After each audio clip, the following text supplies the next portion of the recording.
Ces dernières années, l'Europe a connu une transformation politique que peu de gens auraient pu prévoir. Le populisme de droite est en plein essor, transformant des nations entières, remettant en cause l'Union européenne et suscitant des débats acharnés sur tout le continent. Des dirigeants comme Viktor Orban en Hongrie, Marine Le Pen en France et Giorgia Meloni en Italie captent la voix de ceux qui se sentent abandonnés, frustrés par la politique traditionnelle, l'immigration et la mondialisation. Mais qu'est-ce qui alimente ce changement ? Pourquoi de plus en plus de gens se tournent-ils vers des dirigeants qui promettent de reprendre le contrôle et de faire passer leur pays en premier ?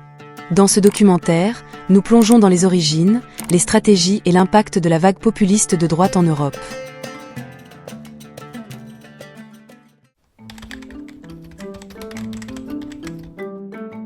Pour comprendre le populisme de droite qui déferle sur l'Europe, nous devons d'abord analyser ce qu'implique cette idéologie politique. Le populisme, à la base, est un style de politique qui oppose les gens ordinaires à l'élite. Il présente la société comme divisée entre « nous contre eux », où « nous » représente les citoyens ordinaires qui se sentent négligés, et « eux » inclut un système perçu comme corrompu, distant et déconnecté des besoins réels du public. Le populisme de droite ajoute une couche d'idéologie conservatrice à ce fondement populiste, mettant souvent l'accent sur le nationalisme, les contrôles d'immigration stricts, le scepticisme à l'égard du mondialisme et un retour aux valeurs traditionnelles. Les populistes de droite s'adressent à ceux qui se sentent laissés pour compte dans un monde en évolution rapide, leur offrant un sentiment de protection et d'appartenance. Ils défendent la souveraineté nationale plutôt que la coopération internationale, en préconisant des politiques qui maintiennent les emplois, les lois et la culture à l'intérieur des frontières d'une nation. Dans le même temps, ils critiquent les entités mondiales comme l'Union européenne, l'OTAN et les Nations unies, les décrivant comme des menaces pour l'identité et l'autonomie nationale. L'Europe a connu historiquement des vagues de nationalisme et de populisme, mais la poussée actuelle du populisme de droite est remarquable par son ampleur et son intensité. Ce mouvement a captivé l'imagination politique en Hongrie, en Pologne, en France, en Italie et au-delà, gagnant en ampleur dans un contexte d'incertitude économique, de changement social et d'érosion perçue de l'identité culturelle. Comprendre l'attrait du populisme de droite signifie comprendre ses peurs et ses frustrations. Partout en Europe, les partis populistes de droite et leurs dirigeants remodèlent le paysage politique avec des messages de nationalisme, des politiques anti-immigration et une opposition farouche à l'Union européenne. Chaque pays offre un cas unique, mais ses dirigeants partagent des objectifs similaires. Protéger la souveraineté nationale, répondre aux préoccupations économiques et remettre en cause les élites traditionnelles. En Hongrie, Viktor Orban et son parti, le Fidesz, ont défendu une « démocratie illibérale », où Orban a centralisé le pouvoir, contrôlé les médias et promu des politiques anti-immigration fortes. Avec une vision de la Hongrie d'abord, Orban a dirigé l'un des plus longs gouvernements populistes de droite en Europe, attirant ceux qui sont désillusionnés par les politiques libérales et l'influence mondialiste. La France a connu sa propre vague de populisme avec Marine Le Pen et son parti, le Rassemblement national. Au fil des ans, Marine Le Pen a adouci l'image de son parti, se positionnant comme la voix de la classe ouvrière française, luttant pour reconquérir la France, de ce qu'elle décrit comme des menaces posées par l'immigration et l'UE. Ces appels à la fierté nationale et à l'identité culturelle française ont touché une corde sensible chez de nombreux électeurs désillusionnés. En Italie, Giorgia Meloni et le Parti des Frères d'Italie sont passés d'un parti mineur à un acteur central de la politique italienne. Le type de populisme de Meloni combine patriotisme et conservatisme social, en mettant l'accent sur Dieu, la famille et la patrie. Son parti milite contre l'immigration et pour un retour aux valeurs italiennes traditionnelles, trouvant un écho auprès de ceux qui se sentent aliénés par les programmes progressistes de la politique traditionnelle. Le Parti droit et justice, PiS, de Pologne illustre également le populisme de droite. Mettant l'accent sur les valeurs catholiques, la fierté nationale et le scepticisme à l'égard de l'UE, les dirigeants du PiS soutiennent que la Pologne doit protéger sa souveraineté contre les pressions extérieures. Ensemble, ces dirigeants représentent une vague de populisme qui défie les normes européennes, remettant en cause les structures mêmes de l'UE tout en promettant de protéger leur nation des influences extérieures et du changement social.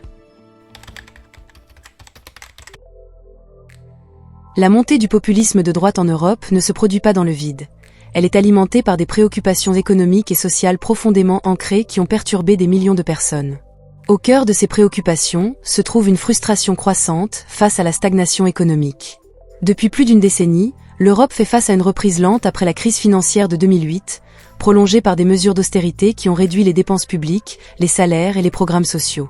Pour de nombreux Européens de la classe ouvrière, cela s'est traduit par une diminution de la sécurité de l'emploi et une forte augmentation des inégalités. Les partis populistes de droite en ont profité, promettant d'inverser la tendance des difficultés économiques en donnant la priorité aux industries et aux emplois locaux. Un autre facteur clé est l'impact de la mondialisation.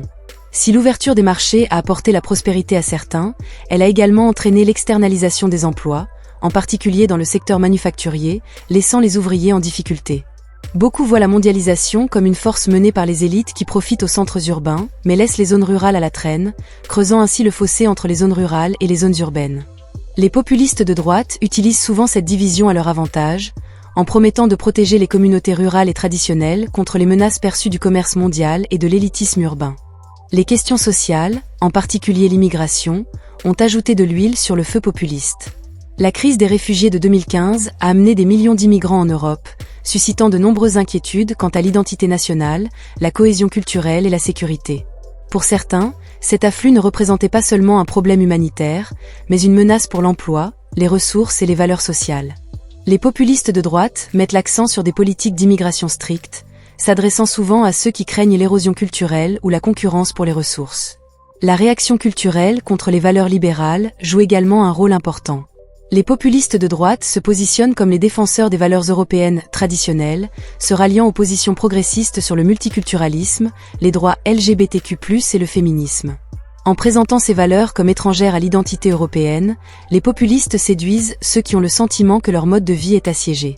Cette combinaison de difficultés économiques, de mondialisation, de préoccupations liées à l'immigration et de polarisation culturelle a créé une tempête parfaite pour les populistes de droite. Ils proposent des réponses directes et nationalistes à des problèmes complexes, ce qui en fait une alternative convaincante pour ceux qui se sentent ignorés et mis à l'écart par les partis traditionnels. L'Union européenne a été créée avec la vision d'une Europe unie, où les pays partageraient la croissance économique, la sécurité et les échanges culturels. Cependant, pour de nombreux mouvements populistes de droite, l'UE est devenue un symbole d'outrepassement de pouvoir et de perte de souveraineté nationale. Les populistes de droite soutiennent que l'UE impose des règles qui empiètent sur l'identité nationale, le contrôle et les économies locales. Pour eux, l'UE représente une élite distante qui dicte des politiques sans respecter les cultures et les traditions uniques de chaque pays. L'une des principales critiques formulées par ces populistes est l'euroscepticisme, une profonde méfiance à l'égard du pouvoir de l'UE sur les politiques nationales. Des dirigeants comme Viktor Orban en Hongrie et le parti Droit et Justice, PiS, au pouvoir en Pologne soutiennent que l'UE fait pression sur les pays pour qu'ils acceptent des valeurs libérales, des politiques d'immigration ouvertes et des réformes sociales qui ne correspondent pas à leurs valeurs conservatrices. Ils présentent l'UE comme une menace pour les modes de vie traditionnels, promettant de reconquérir l'autonomie de leur pays. Par exemple, la Hongrie et la Pologne se sont opposées à l'UE au sujet de l'indépendance judiciaire et de la liberté des médias, affirmant que les mandats de l'UE empiétaient sur leur droit à l'autonomie. En réponse, l'UE a menacé de sanctions et de coupes budgétaires les États membres qui ne respectent pas ces normes démocratiques, une mesure que les dirigeants populistes qualifient d'attaque contre la souveraineté nationale. Le vote sur le Brexit en 2016 a donné de l'espoir à de nombreux populistes de droite, en montrant qu'il était possible de quitter complètement l'UE. Bien que le Brexit ait présenté de nombreux défis économiques, les dirigeants populistes de toute l'Europe le considèrent comme la preuve que l'UE n'est pas indispensable.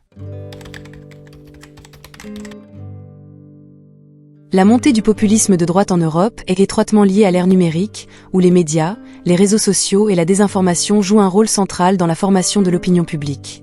Alors que les médias traditionnels ont de plus en plus de mal à atteindre des publics divers, les plateformes de médias sociaux sont devenues un outil puissant pour les dirigeants populistes pour contourner les discours traditionnels et s'adresser directement au public. Des dirigeants comme Marine Le Pen, Viktor Orban et Giorgia Meloni maîtrisent ces plateformes, les utilisant pour amplifier les messages, rallier des partisans et alimenter la méfiance envers l'establishment. Les médias sociaux permettent aux populistes de créer des « chambres d'écho », où des individus partageant les mêmes idées renforcent les croyances des autres et filtrent les points de vue opposés. Les algorithmes privilégient souvent le contenu sensationnaliste, ce qui rend les messages populistes plus visibles et plus largement partagés. Les publications qui provoquent de fortes réactions émotionnelles, qu'elles soient liées à l'immigration, au nationalisme ou à la critique de l'Union européenne, sont particulièrement efficaces. En organisant des contenus qui font écho aux craintes et aux frustrations des téléspectateurs, les réseaux sociaux contribuent à créer un sentiment de communauté parmi les partisans qui peuvent se sentir aliénés ou ignorés par les médias grand public. La désinformation et les théories du complot prospèrent dans ces environnements. Des complots antimondialistes aux allégations infondées sur l'immigration, ces récits peuvent se propager rapidement, façonnant l'opinion publique avant même qu'ils ne soient vérifiés. Les populistes de droite capitalisent souvent sur ces croyances, en liant des problèmes complexes à des explications simples et sensationnalistes. Ce phénomène a contribué à une méfiance généralisée envers le journalisme et les sources officielles, renforçant encore davantage la rhétorique populiste qui présente l'establishment comme corrompu ou intentionnellement trompeur. Les sources d'information alternatives jouent également un rôle dans le soutien du populisme de droite, car les dirigeants populistes encouragent leurs partisans à se détourner des médias traditionnels au profit de médias qui correspondent à leurs opinions. Ces plateformes alternatives présentent souvent les idées populistes comme la vérité, contre les prétendues fausses nouvelles du courant dominant. Alors que le populisme de droite se répand en Europe, une forte réaction a émergé, déclenchant une nouvelle lutte pour protéger la démocratie libérale. Les citoyens, les institutions et les partis d'opposition de tout le continent se mobilisent contre ce qu'ils considèrent comme une érosion des valeurs démocratiques. Cette résistance, alimentée par les inquiétudes concernant les tendances autoritaires, les restrictions imposées aux médias et les attaques contre l'indépendance de la justice, se transforme en un mouvement continental de défense des principes démocratiques. L'une des réponses les plus visibles au populisme de droite a été la montée des mouvements populaires. En Hongrie, en Pologne et en France, les gens se mobilisent pour protester contre les politiques qui remettent en cause la liberté d'expression, sapent l'indépendance de la justice ou imposent des restrictions à la presse. En Pologne, des manifestations de grande ampleur connues sous le nom de manifestations noires se sont d'abord mobilisées contre les lois restrictives sur l'avortement, mais ont depuis évolué pour répondre à des préoccupations démocratiques plus larges, signalant un fort engagement civique envers les valeurs libérales. Les principaux partis politiques s'adaptent également, modifiant leur stratégie pour contrer la vague populiste. Dans de nombreux cas, les partis centristes et de gauche adoptent des éléments de rhétorique populiste pour renouer avec les citoyens qui se sentent aliénés par l'élite politique. Des dirigeants comme Emmanuel Macron en France ont ajusté leur programme pour répondre aux préoccupations nationales concernant l'immigration et la sécurité, dans le but de ramener les partisans populistes à des positions plus modérées. Ces changements illustrent la manière dont les pressions populistes remodèlent le paysage politique traditionnel de l'Europe, obligeant les partis à s'attaquer plus directement à des problèmes tels que les inégalités économiques, l'identité culturelle et les disparités régionales. Sur le plan institutionnel, l'Union européenne a pris des mesures concrètes pour freiner les actions antidémocratiques des gouvernements populistes. L'UE a proposé des mesures visant à retenir les financements des États membres qui ne respectent pas les normes démocratiques, une stratégie visant principalement des pays comme la Hongrie et la Pologne, où les dirigeants populistes de droite ont cherché à consolider leur pouvoir.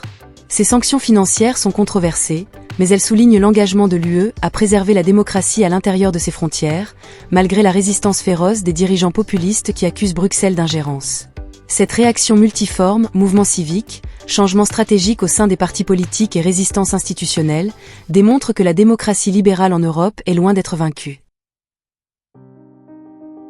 Merci d'avoir regardé jusqu'à la fin. Si vous avez trouvé ce documentaire instructif, veuillez nous donner un coup de pouce et le partager avec d'autres personnes susceptibles d'être intéressées. N'oubliez pas de vous abonner à notre chaîne et d'activer la cloche de notification pour ne jamais manquer une mise à jour.